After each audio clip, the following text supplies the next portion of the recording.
देखो, अगर हमने गांव के लोगों को ये बात बता दी कि तुम ही राजकुमारी मेघालय हो, तो हो सकता है वो लोग तुम पर गुस्सा करें। हमें थोड़ी समझदारी से काम लेना होगा।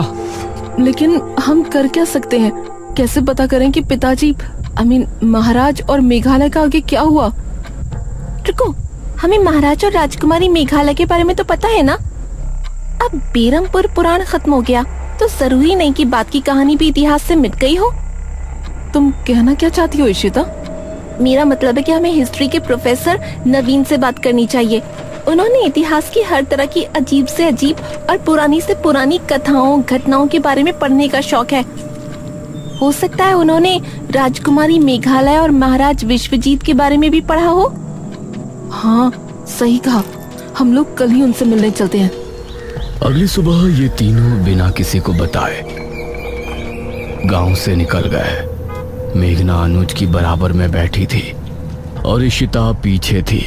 वैसे अनुज, एक बात पूछूं? हाँ बोलो।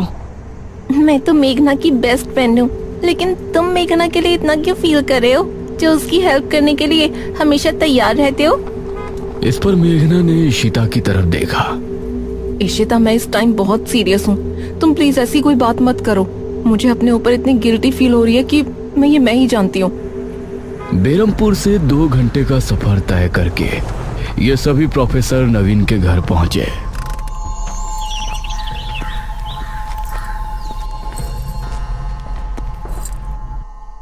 हेलो प्रोफेसर नवीन। हेलो इशिता, कैसे हो? ठीक हूँ प्रोफेसर। ये मेरी फ्रेंड है मेघना और ये अनुज। कहो, कोई परेशानी? प्रोफेसर, हमें आपकी थोड़ी मदद चाहिए थी। सन 1600 में मध्य प्रदेश में राजा विश्वजीत का शासन था, जिनकी एक राजकुमारी भी थी, मेघालय। क्या आपने उनके बारे में कुछ पढ़ा है? विश्वजीत और राजकुमारी मेघालय? प्रोफेसर कुछ देर तक सोचे और फिर बोले, नहीं, इनके बारे में तो मैंने कभी नहीं पढ़ा। ओह नो, अब क्या करें? वैसे तुमको इनके बारे में क्या जानना है? कौन थे ये दोनों? प्रोफेसर, बेरमपुर गांव में महाराज विश्वजीत और उनकी राजकुमारी मेघालय का शासन था। उन्होंने अपने राज्य के लोगों की जान बचाने के लिए अपने राज्य को ही छोड़ दिया था, और उसके बाद उन दोनों का क्या हुआ ये किसी को पता नहीं चला। हाँ, और हमें यही जानना है कि अपने राज्य से निकलने के बाद उन दोनों का क्या हुआ। ओह, राजा विश्वजीत, याद आया। मैंने इनके बारे में रहस्यमयी घटनाओं की किताब पढ़ा है। रहस्यमयी घटना? हाँ, रुको, मैं उसे लेकर आता हूँ। प्रोफेसर ने एक किताब निकाली और कुछ पन्ने पलटने के बाद उन्होंने इशिता के सामने किताब रख दी।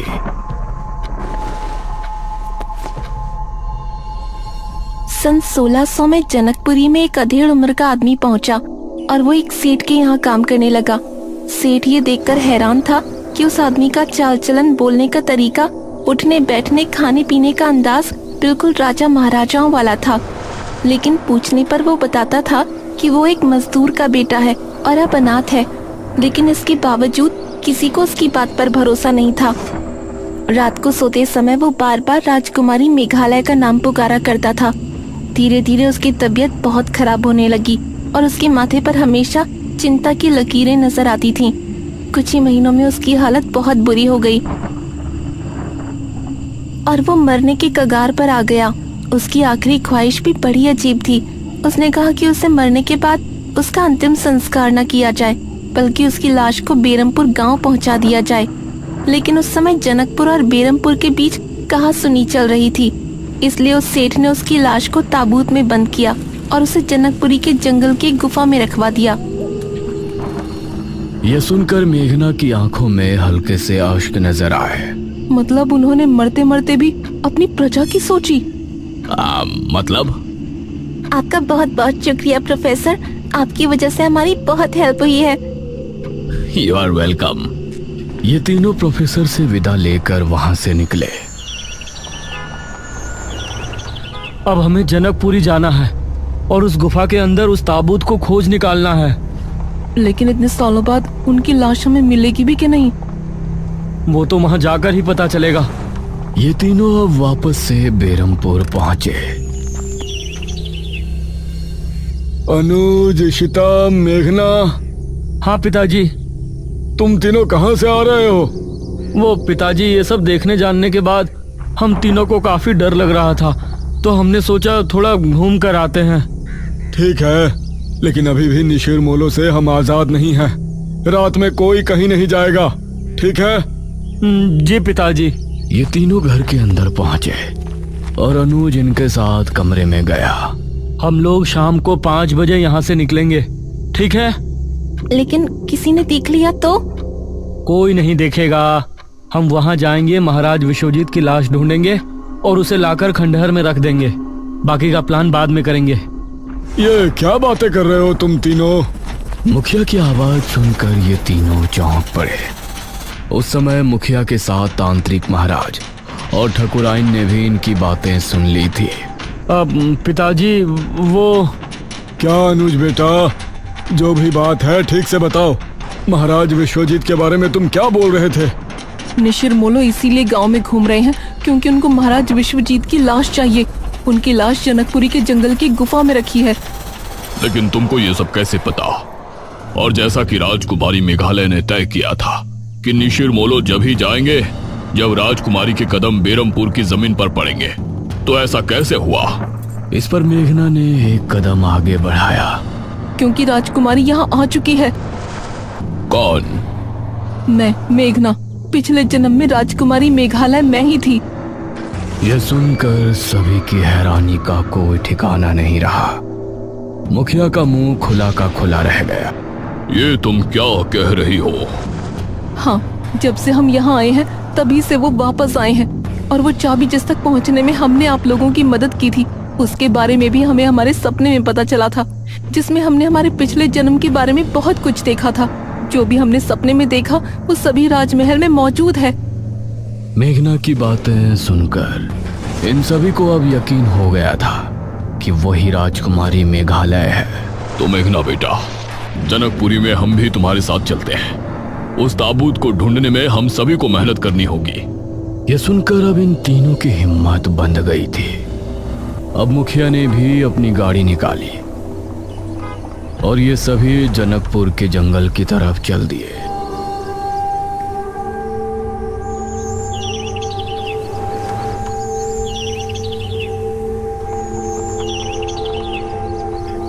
वो रही गुफा।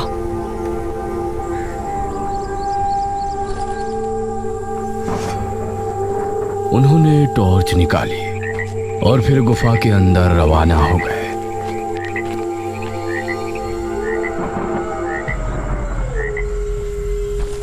जैसे ही मेघना ने गुफा के अंदर कदम रखा तो जमीन अजीब तरह से हिली। अरे ये क्या? और काफी देर बाद जमीन का हिलना बंद हुआ। लगता है सालों से यहाँ कोई नहीं आया। ये कैसी आवाज है? गुफा में अजीब सी आवाज गूंजी, जैसे कई सारे कीड़े एक साथ रेंग रहे हैं। तभी इनको सामने से काले मकड़ों की फौज आती हुई नजर आई। अरे बचो! ये सभी इधर उधर भागे और छोटे छोटे टीलों पर चढ़ गए। वो सभी मकोड़े तेज शोर के साथ गुफा के बाहर निकल गए।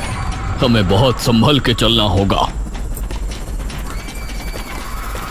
ये फिर से एक साथ सामने की तरफ रवाना हुए। गुफा के अंदर कई जानवरों की लाशें और कंकाल नजर आ रहे थे, जो एक बहुत ही डरावना माहौल बनाने में कामयाब हो रहे थे। कुछ देर बाद इन सभी को सामने घना अंधेरा नजर आया। वहाँ तो बहुत अंधेरा है। लगता है गुफा खत्म होने वाली है। ये सभी धीमी रफ्तार से आगे बढ़ते रहे। उसी समय गुफा में एक कोने में एक ताबूत रखा हुआ था। अचानक से उससे धम धम की आवाज आने लगी। ऐसा लग रहा था जैसे कोई उसे अंदर से पीट रहा हो। इधर ये सभी अब काफी आगे आ चुके थे। ये गुफा तो खत्म होने का नाम ही नहीं ले रही और अंधेरा बढ़ता जा रहा है। मुझे तो अब डर लगने लगा है। तकरीबन 10 मिनट तक और चलने के बाद इनको सामने एक ताबूत नजर आया। ग्रेट, ये रहा ताबूत। इसे खोलकर देखें। नहीं, इसे यहाँ खोलना ठीक नहीं होगा। इसे पहले गांव ले चलते हैं, उसके बाद ही खोलेंगे। इन्होंने ताबूत को बाहर निकाला। उसके बाद ये सभी ताबूत समेत गांव में लौट आए। उस समय चौक पर ठकुराइन के साथ सभी गांव के लोग जमा थे। अरे तांत्रिक महाराज, ये ताबूत कैसा है? बस ये समझ लीजिए कि आज हमारी परेशानी दूर हो सकती है। इस ताबूत को उतारो। गांव के लोगों ने ताबूत को उतारा और नीचे रखा। उसके बाद मेघना आगे बढ़ी और उसने ताबूत के ढक्कन पर हाथ रखा। सभी गांव के लोग ये देख हैरान थे कि शहर से आई ये लड़की ही इस ताबूत को क्यों खोल रही है। मेघना ने एक लंबी सांस भरी और फिर झट से उसे खोल दिया। ताबूत के खुलते ही सभी लोग हैरान रह गए। उसके अंदर अभी भी महाराज का कंकाल था, जिसके गले में कीमती मालाएं और शाही लॉकेट डला हुआ था। उसे देखते हुए मेघना की आंख में हल्के से आंसू छलक आए। पिताश्री, अरे ये क्या कर रही है? अंधेरा होने वाला है। आज आप सभी अपने घरों से बिल्कुल बाहर नहीं निकलेंगे। कोई खिड़की, कोई दरवाजा खुला ना रहे। सब कुछ बंद रखकर यही प्रार्थना करेंगे कि आज रात हम सभी को निशिर मोलो से हमेशा के लिए छुटकारा मिल जाए। सभी ने तांत्रिक महाराज की बातों को स्वीकार किया और एक एक करके सभी अपने घरों में चले गए। सभी खिड़की और दरवाजे बंद हो गए। चौक पर इस समय सिर्फ ये 6 लोग खड़े थे। अनुज मेघना को बड़ी गौर से देख रहा था। तांत्रिक महाराज, लेकिन निशिर मोलो पिताजी के शव को लेकर कहाँ जाएंगे? ये तो हमें भी नहीं पता पुत्री। अगर तुमको ये करने में दुख हो रहा है तो तुम यहाँ से जा सकती हो। हम लोग जिस तरह से 400 साल पहले जी रहे थे, फिर से वैसे ही जी लेंगे। नहीं, हमने उस जन्म में भी अपनी प्रजा की सोची थी। इस जन्म में भी हम आप सभी को निशिर मोलो से आजाद करवा कर ही दम लेंगे। उस समय सभी को मेघना में राजकुमारी मेघालय की झलक नजर आ रही थी। धीरे धीरे रात के 9 बज गए और गांव में निशिर मोलो की आवाज गूंजने लगी।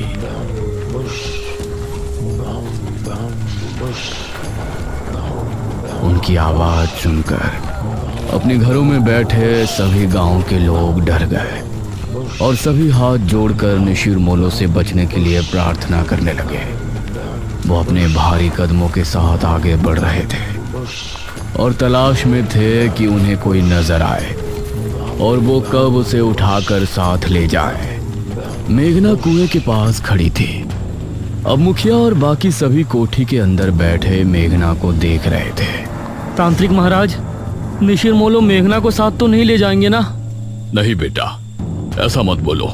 निशिर मोलो अपनी मध्यम चाल चलते हुए कुएं की तरफ बढ़ रहे थे। जैसे ही उनको सामने मेघना नजर आई तो उनकी आंखें और तेज चमकने लगी। उन्होंने रुककर मेघना को देखा और फिर ताबूत खुलने लगा। उसके अंदर से सुनहरी रोशनी निकलने लगी और मेघना उसकी तरफ खींचने लगी। नहीं, हमें मत ले जाइए। निशिर मोलो की आंखें गुस्से से और लाल हो गई थी और मेघना ताबूत की तरफ खींची जा रही थी। नहीं, मेघना! अनुज जल्दी से बाहर की तरफ भागा। इस तरफ मेघना ताबूत तक पहुंचने ही वाली थी, तभी हम राजकुमारी मेघालय हैं। राजकुमारी मेघालय! इतना कहते ही उन चारों ने एक दूसरे की तरफ देखा और फिर ताबूत के अंदर से उस रोशनी का निकलना बंद हो गया और ताबूत वापस बंद हो गया। हम जानते हैं हमने आने में देरी कर दी, लेकिन जैसा हमने वादा किया था, हम अपने पिताश्री महाराज विश्वजीत की लाश लेकर आपके सामने प्रस्तुत हैं। मेघना, तुम ठीक हो? इस समय निशिर मोलो ने अनुज पर ध्यान नहीं दिया और वो सभी एक साथ बोले, कहाँ है वो दुष्ट राजा विश्वजीत? उसके इतना कहते ही मेघना और अनुज ने मिलकर सामने रखे ताबूत से कपड़ा हटा दिया और उसे खोल दिया। उसके अंदर पड़े कंकाल को देखकर निशिर मोलो जोर से हुंकार भरने लगे। वो ताबूत के पास आकर रुके उसका ताबूत खुला और रोशनी निकली। महाराज का कंकाल उस ताबूत से निकलकर उनके ताबूत में आ गया और फिर वो चारों वही आवाज करते हुए वहां से कब्रिस्तान की तरफ चल दिए।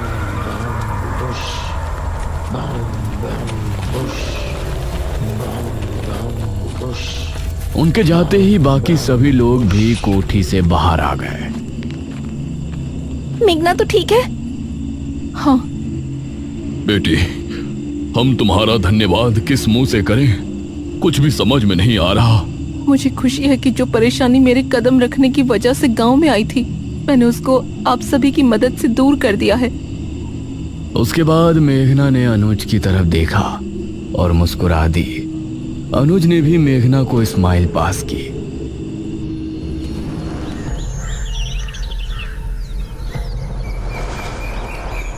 अगली सुबह मेघना और इशिता गांव की सरहद पर पहुंची थी और सभी उनको छोड़ने के लिए वहां जमा थे। इशिता, मेघना, आओ बैठो। शहर जाने वाली बस 11 बजे आ जाएगी। ठीक है मुखिया जी, नमस्ते। नमस्ते अंकल एंड आंटी, हमसे कोई गलती हुई हो तो माफ कर देना। अरे नहीं बेटी, तुम दोनों तो बहुत ही अच्छी हो। मैं ही बेवजह बात बात पर भड़क रही थी। मेघना और इशिता गाड़ी में बैठी।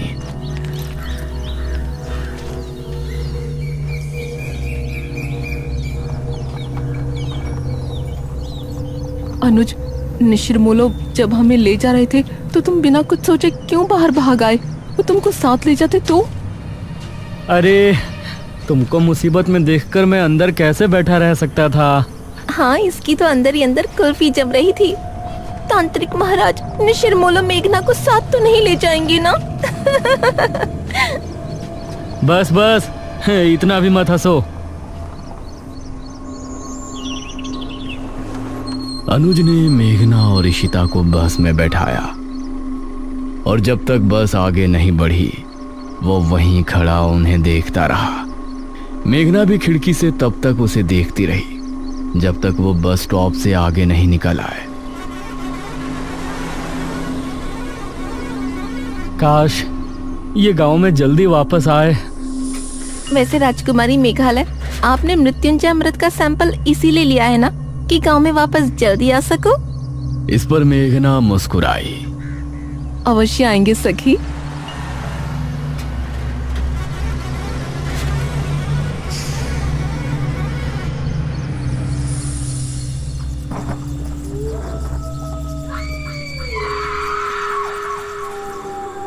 उस रात बेरमपुर गांव के लोग बहुत ही खुश थे और इस तरफ मेघना किसी सोच में डूबी थी। इशिता, वो दमयंती किस गुफा में है? इसका पता तो हमने लगाया ही नहीं ना। तभी जनकपुर का माहौल बदल गया था। तेज तूफानी हवाएं चलने लगी और आसमान में काले बादल छा गए। हे भगवान, आज तो लगता है तूफान आने वाला है। आसमान में बिजली कड़क कर बार बार गुफा पर गिर रही थी। उसकी गहराई में एक और ताबूत रखा था जो पिछली बार भी हमने देखा था।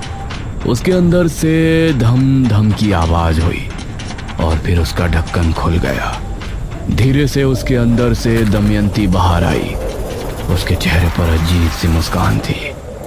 उसकी आंखें लाल लाल चमक रही थी और नाखून बहुत पैने हो गए थे। हम जाग उठे हैं, हम फिर से आजाद हो गए, आजाद हो गए हम।